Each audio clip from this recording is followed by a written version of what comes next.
fungsi sistem nomor. Metode penyimpanan arsip dengan memberikan nomor identifikasi pada setiap dokumen agar mudah dikelompokkan, disusun, dan ditemukan. Nomor tersebut mencerminkan kategori dan urutan dokumen sehingga pengelolaan arsip menjadi lebih terstruktur dan efisien. Jenis yang pertama, sistem nomor berurutan. Metode penomoran yang bersifat urut, misalnya 001, 002, 003, dan seterusnya. Sederhana, mudah dipahami, dan cocok untuk arsip sederhana. Sistem nomor yang kedua adalah sistem nomor berdasarkan kategori. Contohnya, nomor 001 digunakan untuk arsip administrasi, nomor 002 untuk arsip keuangan. Yang ketiga adalah sistem nomor berdasarkan tahun. Metode penomoran arsip yang menggunakan kombinasi tahun pembuatan dan nomor urut. Contohnya, 2023 per 001, 2023 per 002. Yang keempat adalah sistem nomor kombinasi.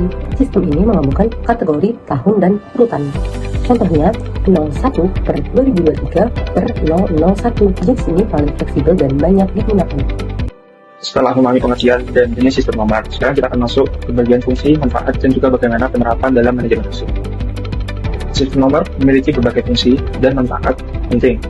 Pertama, mempermudah proses pencarian arsip karena setiap dokumen memiliki nomor unik sehingga lebih cepat ditemukan. Kedua, memudahkan pengelompokan arsip sehingga dokumen bisa disusun sesuai kategori tertentu. Ketiga, menghindari duplikasi arsip karena setiap arsip sudah memiliki identitas yang jelas. Keempat, meningkatkan keamanan dan keabsahan arsip karena sistem penomoran membantu dalam pengendalian dokumen. Dan yang terakhir, meningkatkan efisiensi waktu karena proses penyimpanan dan pencarian menjadi lebih cepat dan terstruktur. Untuk menerapkan sistem nomor, ada beberapa langkah yang perlu dilakukan. Pertama, menentukan jenis sistem nomor yang akan digunakan apabila berdasarkan urutan, kategori, atau kombinasi tertentu. Kedua, menyusun klasifikasi arsip agar dokumen dapat dikelompokkan sesuai kebutuhan organisasi. Ketiga, menyusun panduan penomoran sehingga setiap arsip diberi nomor serta konsisten dan tidak membingungkan. Keempat, melakukan pelatihan kepada staf agar semua pihak memahami cara penggunaan sistem nomor dengan benar. Dan terakhir, melakukan pemeliharaan sistem secara berkala supaya sistem tetap berjalan efektif dan sesuai kebutuhan organisasi. Setelah memahami fungsi dan penerapan sistem nomor, kita akan membahas beberapa tantangan yang sering dihadapi. Tantangan pertama adalah ketidakteraturan dalam pengelolaan arsip akibat tidak adanya prosedur yang konsisten. Tantangan kedua yaitu keterbatasan sumber daya baik tenaga maupun anggaran. Dan tantangan ketiga adalah ketidaksesuaian sistem dengan kebutuhan organisasi, sehingga pemilihan sistem yang tepat sejak awal menjadi sangat penting. Terdapat 3 unsur utama yang menjadi pondasi sistem nomor. Pertama, file utama sebagai tempat penyimpanan fisik arsip yang telah dikelompokkan sesuai nomornya. Dan yang kedua, indeks sebagai daftar pencatatan detail setiap arsip.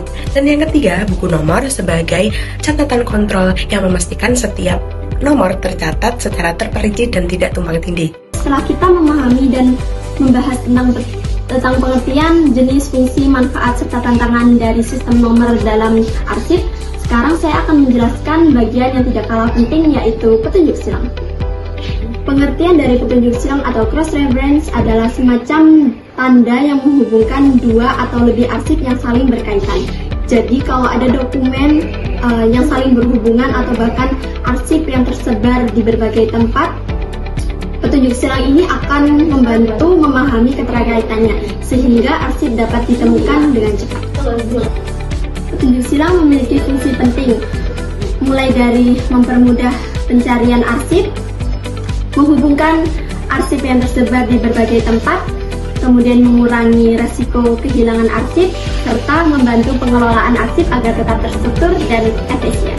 Petunjuk silang dapat dibedakan menjadi beberapa jenis, seperti berdasarkan kategori arsip, berdasarkan subjeknya, berdasarkan pengirim dan penerima, kemudian berdasarkan waktu dan tanggalnya. Nah, variasi ini proses pencariannya supaya arsip tersebut menjadi lebih fleksibel dan efisien.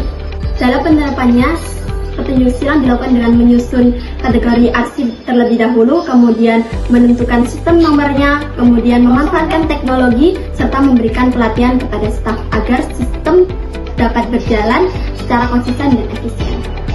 Dengan demikian, petunjuk silang berperan sangat penting dalam melengkapi sistem nomor karena membantu menghubungkan arsip yang saling berkaitan, sehingga pengelolaan arsip menjadi lebih terstruktur, lebih cepat, kemudian mendukung efisiensi kerja.